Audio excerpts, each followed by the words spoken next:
Yeah. Hey, this that special sauce. Spill that drip, I wipe it off. $1 million worth of game. Can't feel that I work too hard. Poetry only needs.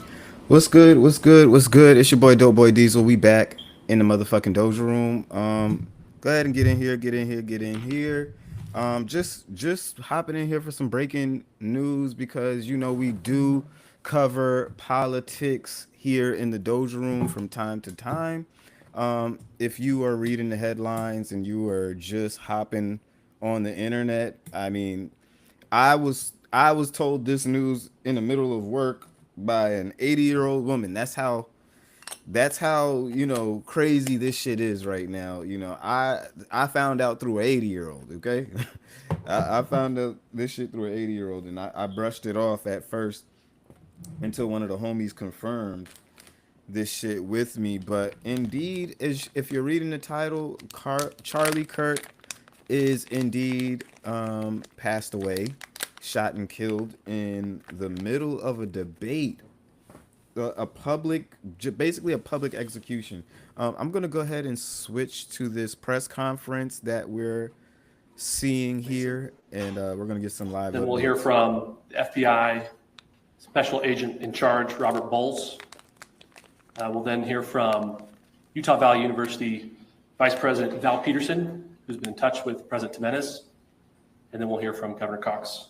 I'll turn the time over to Commissioner Mason. This is crazy.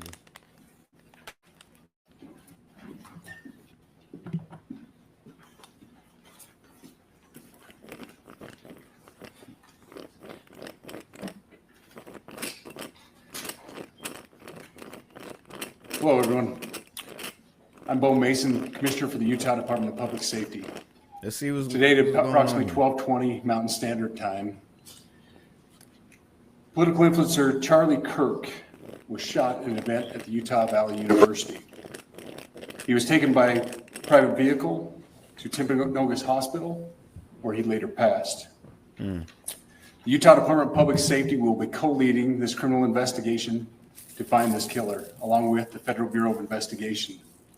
We're working so the killer was not found with the county sheriff's office. So the old nigga was not the killer that I was seeing. All of which have been very cooperative and fully engaged in this process. Shortly after the shooting, we did have a suspect in custody, George Zinn, but he was released from custody after we identified that he did not match the shooting suspect and was not an accurate person of interest. However, he has been booked into the county jail by Utah Valley University Police Department for obstruction of justice. We do still have an active investigation for the person of interest. This incident occurred with a large crowd around. There was one shot fired and one victim. While the suspect is at large, we believe this was a targeted attack towards one individual. This is a tragic moment in our state and in our country. As we heal, we encourage everyone who is struggling with news of the incident to call 988, our state mental health crisis line. In addition to that, our partners with the FBI will also be discussing other ways we can communicate through the public for tips and other information. Thank you. Good afternoon. On behalf of the FBI, we extend our sincerest condolences to the family and friends of Charlie Kirk. Our thoughts are also with the people who witnessed this traumatic event. We know that what you experienced was very difficult.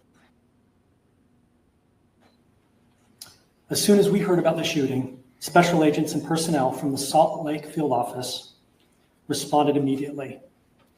We have full resources devoted to this investigation, including tactical, operational, investigative, and intelligence.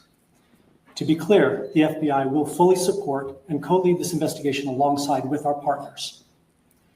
We are working on setting up a digital media tip line, and as soon as it's established, we'll get that information out to everyone. I know there's a lot of questions. This is very much an active case, and we are following all the leads and all the evidence. If anyone has any information, please report it to the FBI or local law enforcement. Thank you.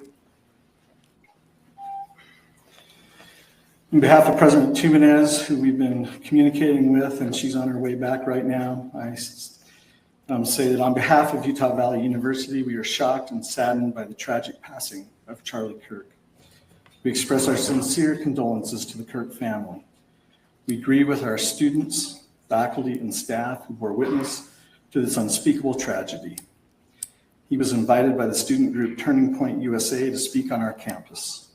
We firmly believe that UVU is a place to share ideas and to debate openly and respectfully. Any attempt to infringe on those rights has no place here. We do not condone any form of violence at UVU and seek to make our campus a safe place for all. Ladies and gentlemen, thank you for joining us on this dark and tragic occasion. I want to thank our law enforcement officers who are leading this investigation, starting with Chief Long and his response here with the UVU Police Department. We're grateful for your leadership and your team. And again, to the speakers that you've just heard from who are co-leading this investigation. I also want to recognize Sheriff Mike Smith, who has been an invaluable partner as this investigation moves forward. I've been in touch with President Trump, with FBI Director Kash Patel. We are completely aligned with our state and federal partners as we work through this case. Now, this is a dark day for our state. It's a tragic day for our nation. And I want to be very clear that this is a political assassination. We are celebrating 250 years of the founding of this great nation. That founding document, the Declaration of Independence, that this great experiment on which we embarked together 250 years ago, that we are endowed by our Creator with certain unalienable rights. The first one of those is life. And today, a life was taken.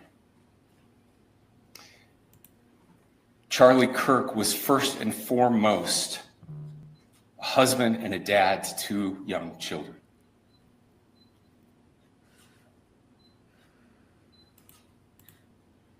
He was also very much politically involved, and that's why he was here on campus. Charlie believed in the power of free speech and debate to shape ideas and to persuade people. Historically, our university campuses in this nation and here in the state of Utah have been the place where truth and ideas are formulated and debated. And that's what he does. He comes on college campuses and he debates. That is foundational to the formation of our country, to our most basic constitutional rights. And when someone takes the life of a person because of their ideas,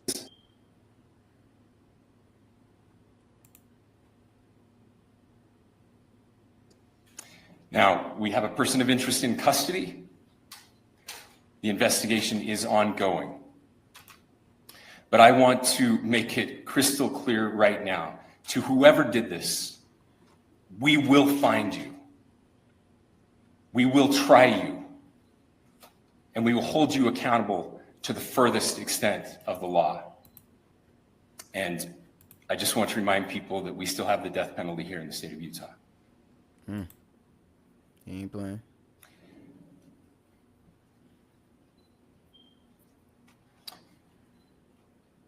Our nation is broken. We've had political assassinations recently in Minnesota. We had an attempted assassination on the governor of Pennsylvania. And we had an attempted assassination on a presidential candidate and former president of the United States, and now current president of the United States.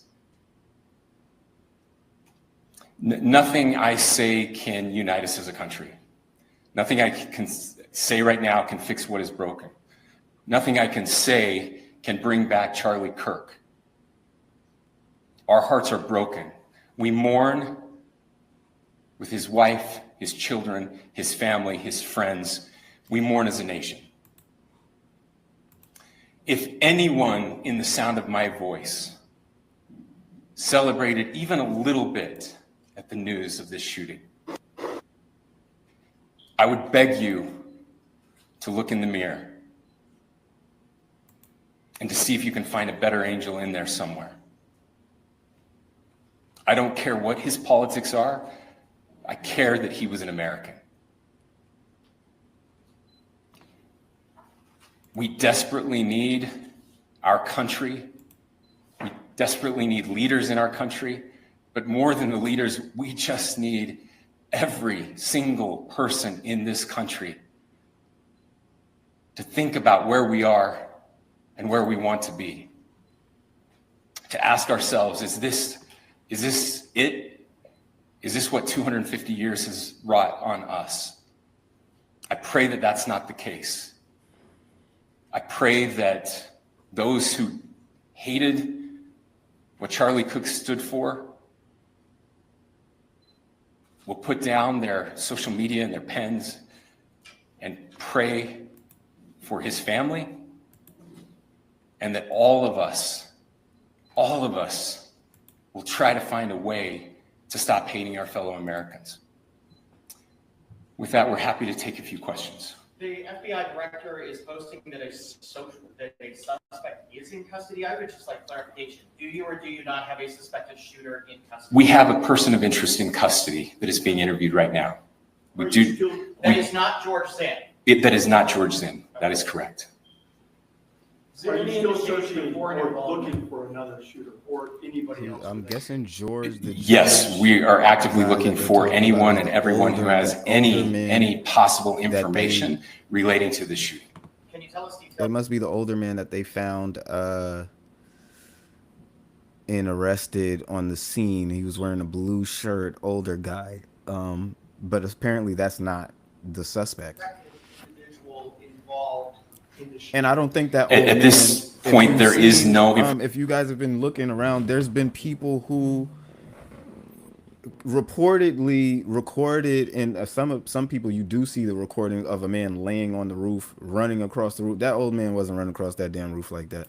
The only information we have on the suspect, the possible shooter, is taken from closed circuit TV here on campus. We do have that. We're analyzing it, but it is security camera footage, so you can kind of guess what the quality of that is. But we do know dressed in all dark clothing. Yeah, but we don't have a much better description other than that. Where the shot came from. You'd have seen that black shirt. The shot came from here on campus, from a location at a third, potentially from a roof, yes. A longer distance shot from a roof. So to clarify, with the security camera footage you have and the person of interest that's in custody, does that match up? That's what we're trying to decipher right now. So did FBI or DHS have anything on the threat board this morning? I can't speak. I'll just say that the investigation's ongoing, and as soon as we have further information, we will be sure to release it. Any indications of foreign intelligence involved? As of now, I can't comment on any of that. Can you talk a little bit about the security of the event itself? Who was there security-wise, and what happens on these kind of events? Chief Long. So my name is Jeff Long. I'm the police chief here at UVU, and I'll tell you right now, we're devastated. We're a small police department. We have a very large campus. We have over 40,000 students, and we love our students. We love our visitors, and we're devastated by what happened today. This is the police chief's nightmare. I'm very saddened for the Kirk family. I know his wife and parents found out about this. You know, obviously he's away from home. He's here in Utah. They find out by a police officer that visits their home. That's tragic. Nobody wants that. But I can tell you about our venue today. This was an open venue. This was outside. We did have 6 officers working that event. We had probably over 3,000 people that were in attendance. It sat down in kind of a bowl area here on the central campus. We have a waterfall area. And so he was kind of in a lower area surrounded by buildings. We had some plainclothes police officers that were in the crowd as well. We train for these things, and you think you have things covered, and these things, unfortunately, they happen. You try to get your bases covered, and unfortunately today we didn't. And because of that, we had this tragic incident. So we did have officers there. We had Charlie Kirk's team. He has a security team that travels with him, and they were here with him when he was shot. Was the gun recovered? I'm sorry, see? Was the weapon recovered? At this point, I can't disclose that. When Charlie Kirk was shot, there was a question being asked about mass shootings. Was that person apprehended, and do you know who asked that question? Say the question again. I don't know if I understand what you're saying. When Charlie Kirk was shot, he was answering a question about mass shootings specifically. Was that person apprehended, and do you know who asked that question? I do not. We do not have that at this moment. What kind of weapon was used? Ladies and gentlemen, we have time for just one more question, so thank you. Yeah, a question for the chief as well. Was it your team or Kirk's team or a combination of both that kind of set the security protocol for the event? So we work together. He has his team, and they do this all over the country. We all know that. This is not uncommon for them. They're very comfortable on campuses, and I was coordinating with his lead security guy, and so yeah, we were working together. Was this a sharpshooter type shot? Was this Ladies and gentlemen, those are all the questions that will be answered today. Again, thank you for covering this. We will be updating you as soon as we have additional information through normal channels, working with law enforcement. Again, our deepest condolences to the Kirk family and to the students who were there today. I would just ask everyone everywhere to please pray for their family and to pray for our country. We need it now more than ever. Thank you. Damn. So, yeah, that's pretty much a live update in this conference that is being held in regards to Charlie Kirk and the assailant that basically assassinated him on live TV in front of thousands, it looks like, or at least hundreds. So yeah, it really is unfortunate. We do got some chats in here. Let's see what's going on. My boy Conquer, what's going on? He said, "Live by the sword, die by the sword. It is what it is. Condolences for his family, though." Yeah. Most definitely. I really want to tap into, what's going on online and what people are, generally saying, because it's a lot of people really celebrating this whole thing, and I don't necessarily feel like that is the way, if you are a detractor of his, you go about shit. Like, we've come to the point where we just openly just act as if the passing or assassination or whatever of people we simply disagree with, like, I really need you niggas to lock in and come back down to earth for a second. Niggas really need to drop the political shit for 2 minutes and really come back down to earth for a second. Just because it's really unfortunate that people don't look at the effects of certain things going on and certain things happening on such a broad scale like this in front of millions. Y'all don't understand how many people you radicalize with shit like this. There was people radicalized when President Trump, there was an assassination attempt on him.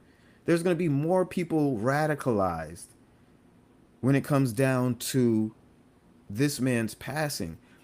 I truly don't understand how you watch that video, which there are several videos from several different angles at this point. I truly don't understand how you watch that video and you feel joy or excitement or any type of happiness or any type of positive feeling. It really is like tragic to watch, regardless of if you and it might be because I'm the type of person who I seek out people who disagree with my points.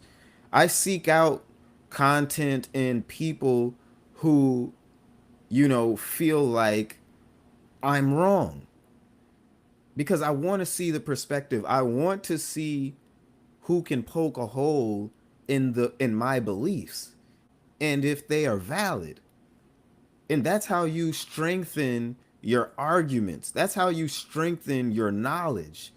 And for you people to just think that it's just cool and okay for us to just go about life just like, all right, well, fuck him, he died. Like, you know what I'm saying? I just don't get it. They packed him up. Indeed, they did, but I don't get it. Like, you know what I'm saying? I really don't.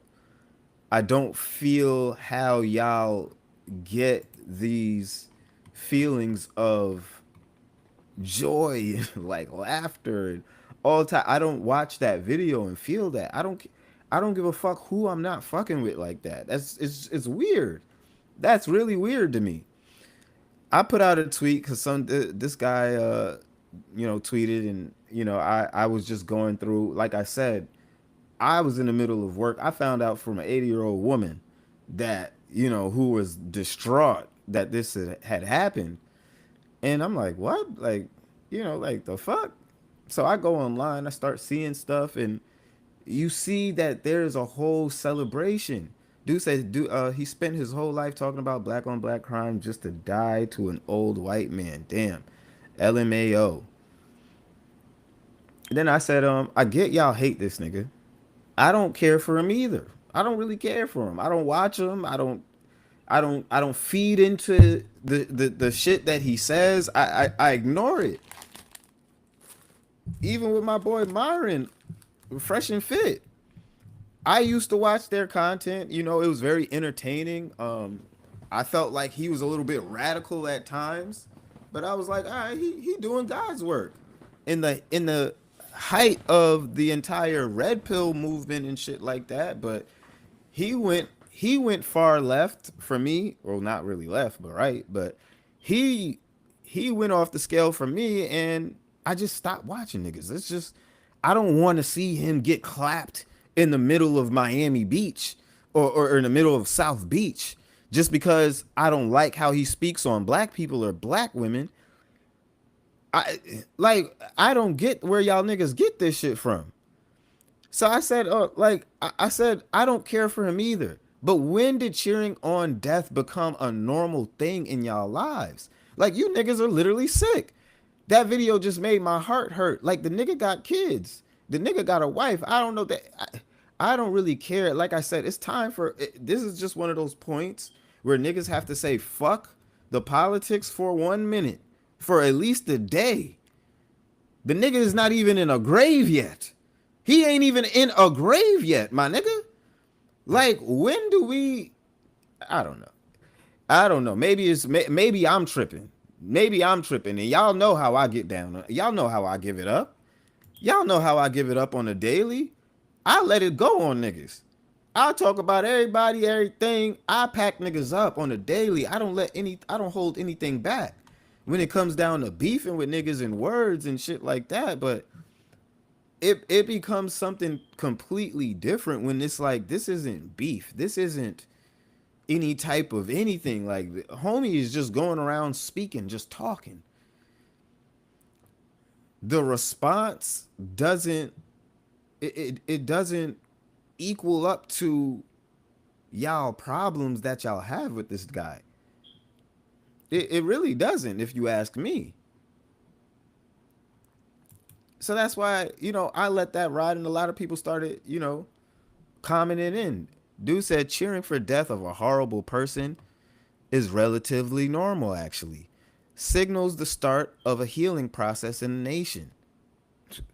Not going to compare Kirk to Hitler, but imagine what Germany was like when they heard Hitler died. Again, Kirk is not comparable to Hitler, but you made a Hitler comparison.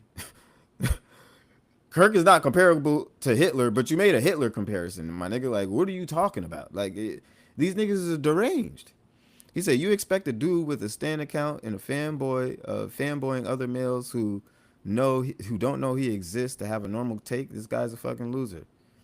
I said, I don't know him. I just watched that video and I genuinely don't see how people are cheering that. Like, it's been minutes. Like, and niggas was already on, like, what type of lives are you niggas living? Like, are y'all really that fucked up? Is America really that fucked up right now? Are we really that fucked up in the heads right now that you can just watch that and be like, yes, like, ooh, like, oh, it's like I'm watching niggas acting like Kobe just hit a game-winning Game 7 shot 3-pointer. That's how these niggas is going on right now. Like, I really don't get it. I really don't. That's just me personally. I don't get that. I don't be getting shit like that. It don't be making sense to me. It don't really be adding up. It's really sad if you ask me, but I mean, hey, it is what it is. If that's the life you niggas live, I mean, so be it. But I just personally think that it's sad that we continue, like, we seen it with Kevin Samuels, we seen it with a couple of other people, to where it's just like, at the end of the day, this man went about making America better in his own way. You niggas could either do the same shit or start, I don't know, being more involved in your communities or being more involved in the causes that you believe, instead of niggas just crashing out. Because the only thing this does is radicalize more people. This is a back and forth. This is a back and forth. Dudes right here said, I see your point and nothing you said is wrong. But to answer your question, death has been celebrated in music and social media in a lot of recent years. This is not a justification, just my perspective on why things have come to this point. I respect that. You know, I understand that too. Even when it comes down to drill music and how normal it is to be dissing ops and making videos at niggas' graves and shit like that. I mean, it has gotten to a point on all levels where we are just desensitized to so much, so much horrible shit, that we just act like it's normal, it's okay. Like, we watch people die in front of our faces, and like I said, I mean, I don't see a lot of these people who be online being in the streets or being in any type of life that I've seen or lived. So already when I see certain accounts posting and shit like that, even I still have a hard time seeing shit like that. And I've seen it in person. But even if I have a hard time seeing shit like that, what type of lives are you niggas living that makes you just celebrate, watch this and celebrate and have a grand old time? I just don't feel like it's one of those. I don't get it. I don't get where that shit comes from. He said, you seen what niggas did to George Floyd? Why are you even surprised? They said, bro, right here said, bro is literally responsible for turning a good chunk of Gen Z men. Also, the double standard is insane when you look at RW or what? I don't know what that means. Does violence and their reaction to it. Well, right winger. I guess that means right winger. He said, I disagree. The way you live your life is the same way you should be treated and remembered in death. You can't live your life so vile and then expect people to give you grace. It's not about normalizing death itself. It's normalizing that not everyone that dies deserves respect. And fine, that's cool. But again, I'm talking about the celebration. You niggas can sit here and act like you don't understand what I'm saying, but it's the celebration. It's the James Worthy memes of this nigga lighting up a cigar like we just won game 7.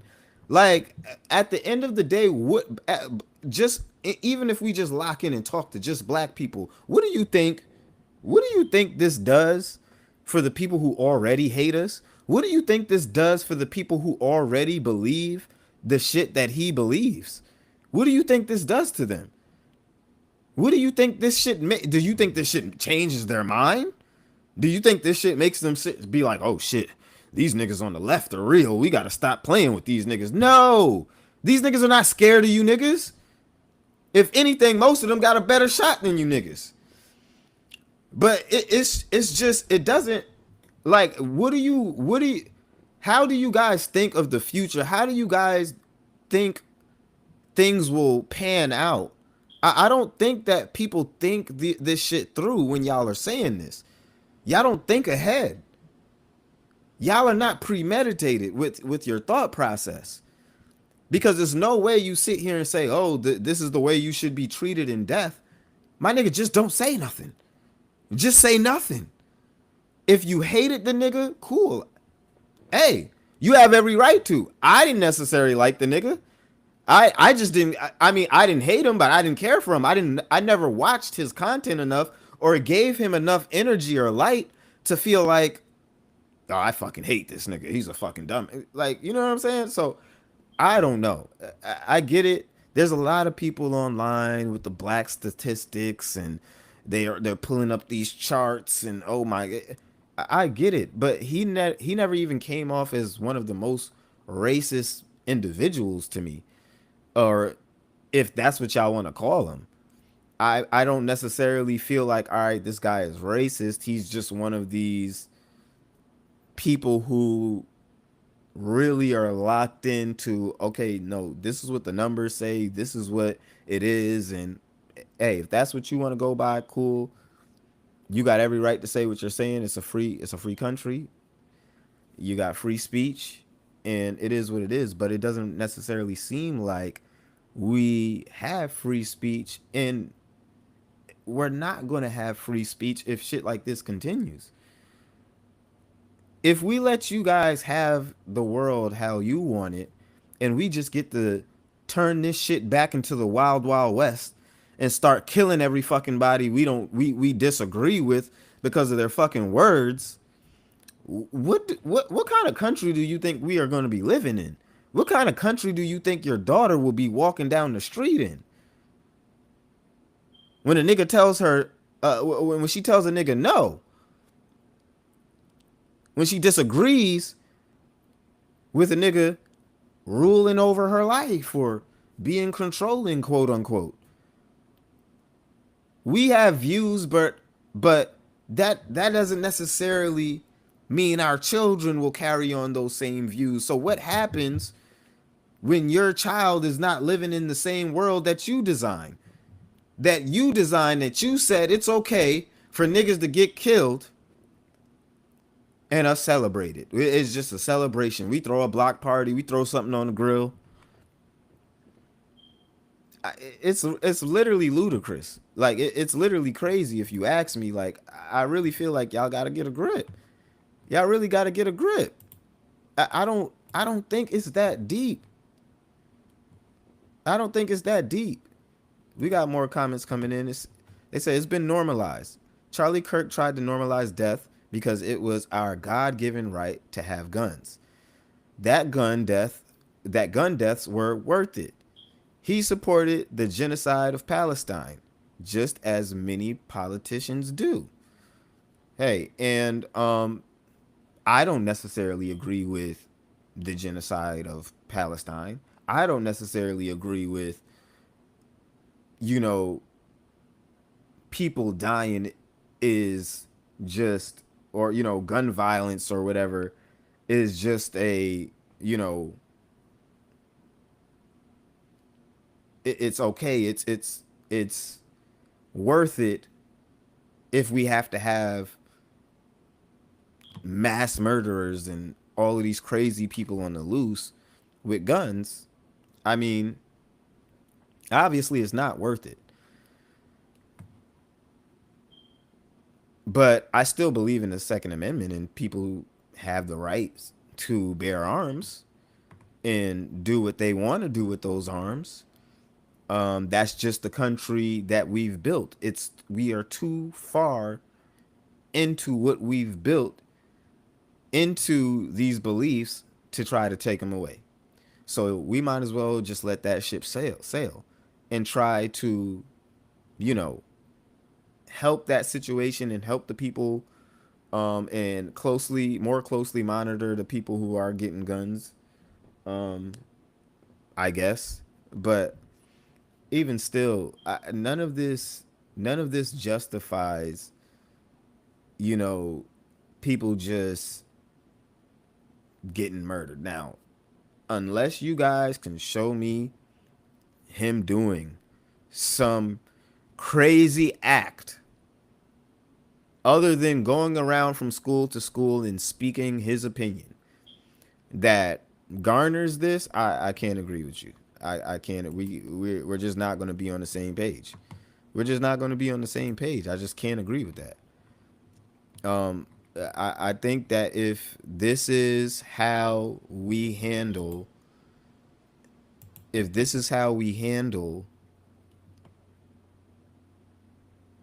the people that disagree with us and we can't have a conversation, we're cooked. We're fucking cooked.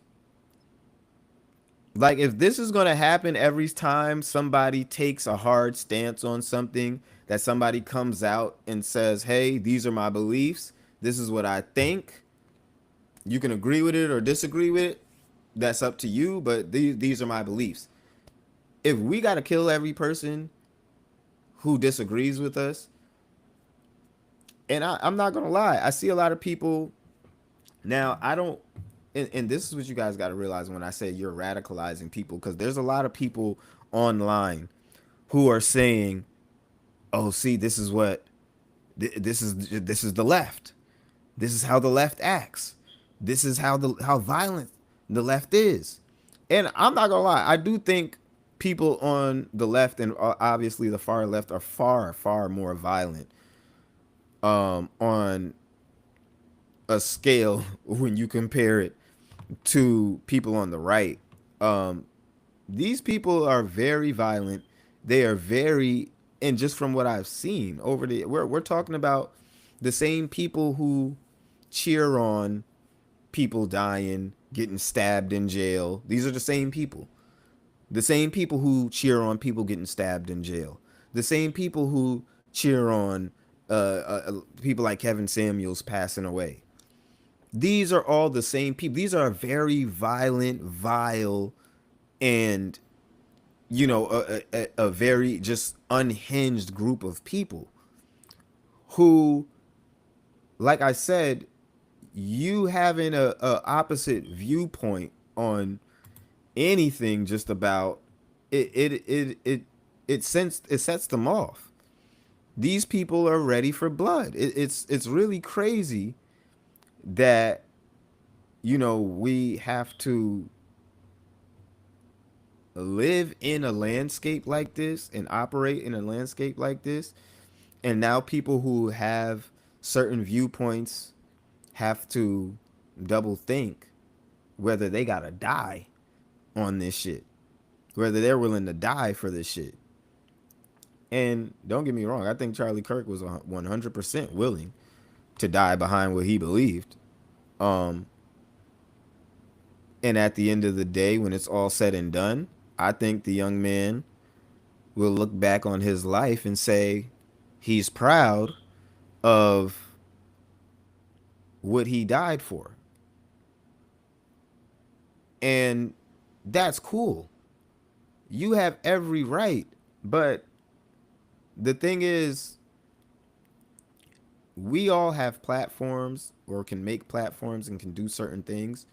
So, you know, why don't we utilize and make our platforms, you know, big up our platforms that speak or in the opposite way, which I feel like a lot of people already do. But I don't feel like it. A lot of the loudest and the most violent people in all of this are never the ones who are willing to show up, put their money and time on the line for these things. I mean, I think it's really crazy. I really think it's crazy how all this goes. But we're getting more news reports. Obviously, the news cycle is going to be going crazy throughout the day. We hear all the time that we're the problem, we're the violent ones, we're the issue, and yet this is the second mass shooting attempt on a political figure. First Donald Trump, now we have Charlie Kirk. Kim had come to see Kirk with her daughter Bentley. It was scary because you don't know if it's real, if it's not, but you just have to go with your gut and get out of there. Former Congressman Jason Chavez was also there with his family. People came out to hear the dialogue, the back and forth. Ask him anything. That's what Turning Point and Charlie Kirk's all about. Ask him anything. In the midst of that, the shot rang out. He says everyone started running and screaming. And I just hope and pray that somehow, some way he survives this.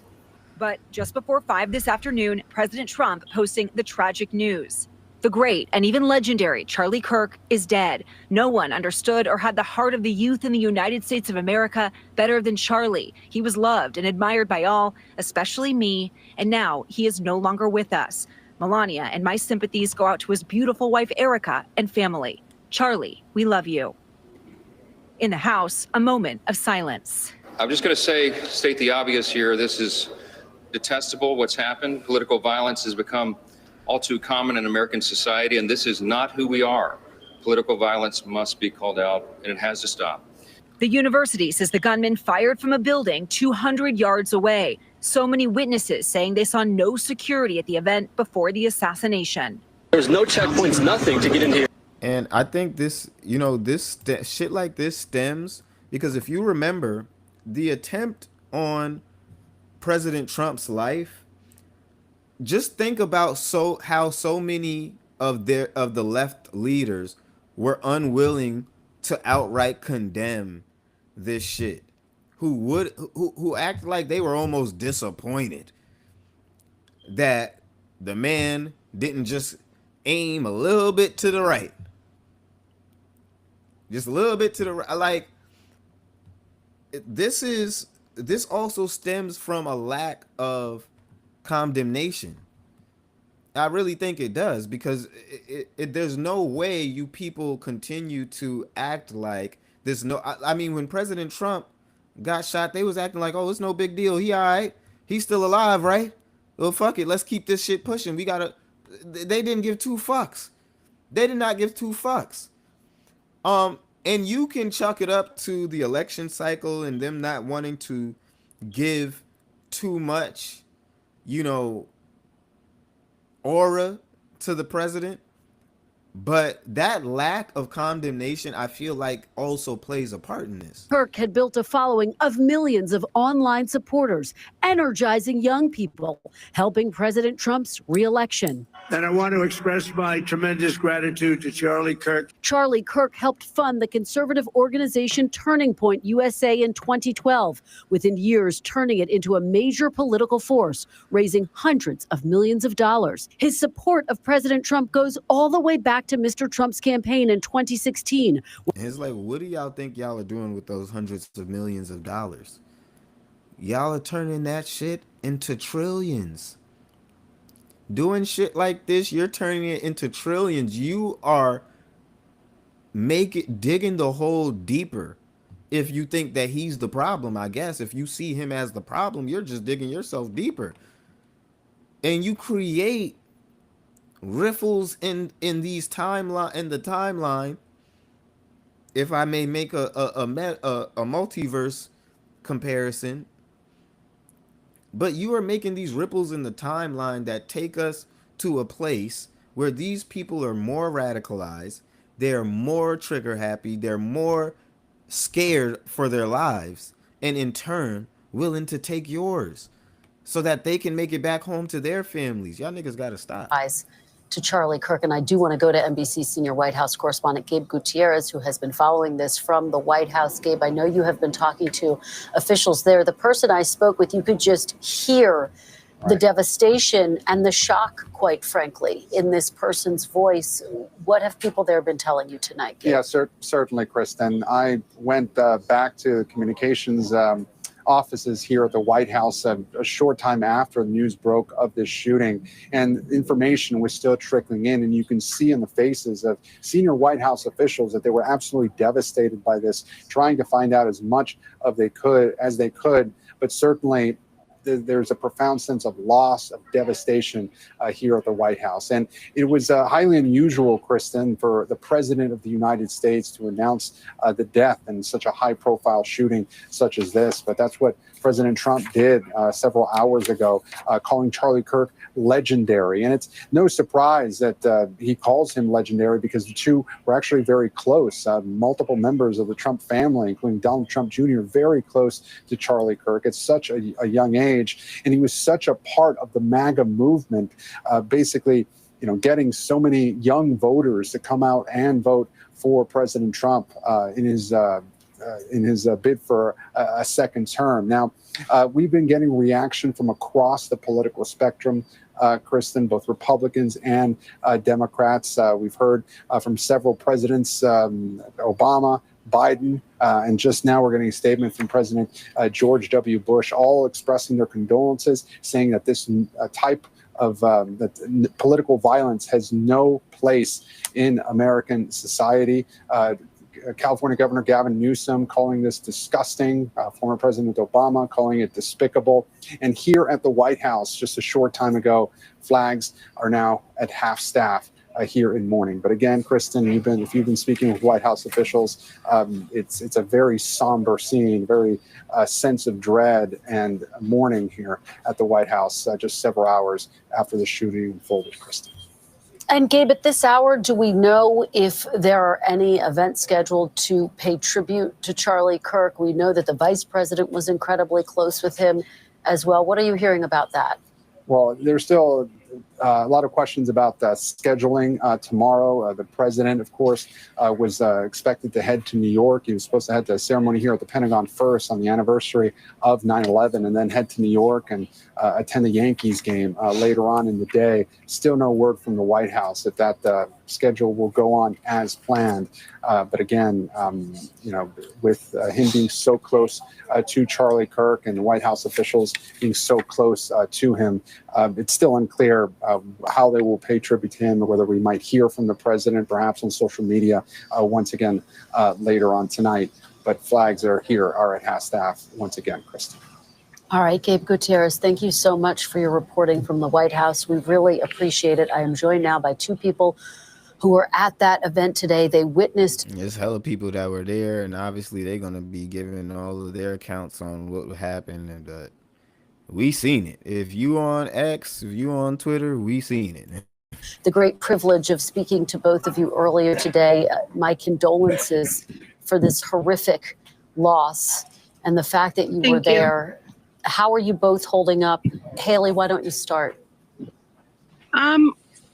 It just comes in waves. You kind of think about it just as we were at our son's game, how grateful we are to still be here. It could have been so much worse. And you just think it's a weird thing to be a part of. We haven't really wrapped our heads around it yet. Taylor, I imagine you must still be in a complete state of shock. Yes, absolutely. I'm just grateful, like she said, that we're here for our kids, and it's that there's so much hate.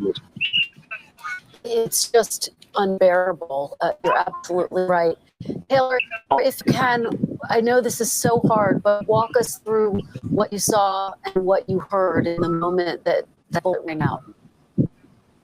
Everything was going great. Everyone, it was a fun atmosphere. Lots of people, we brought together a lot of people, and as soon as the shit happened, I think everybody was kind of just like, is that real? People just started dropping, and And I just made my wife go down. I just laid on top of her. Told her I brought you over. So Charlie, he was falling out of the chair, and he's all blood coming in the neck, and so it was. I knew it was real, and we just stuck together and tried to help everyone around us, see if anybody needed anything, if everyone was safe. We was hurt, and we did what we could to get out of there. Haley, I can't imagine the fear. Did you also witness Charlie Kirk get shot, and what was going through your head when all of this is unfolding? I didn't witness it. I saw him fall out of his chair.